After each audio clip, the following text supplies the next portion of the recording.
Unveiling the mystery. Soil spray on former supermarket site. Have you ever encountered an intriguing sight? Today, we delve into the secret behind a truck equipped with a tank and spray nozzles, spotted at the location of a recently demolished supermarket.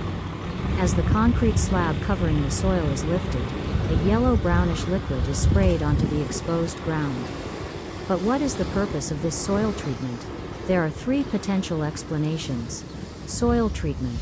The liquid spray may be a proactive measure to target pests, weeds, or diseases in the soil, ensuring a strong foundation for the upcoming residential building. Soil stabilization.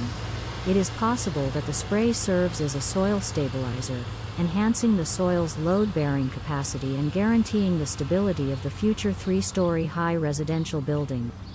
Dust suppression.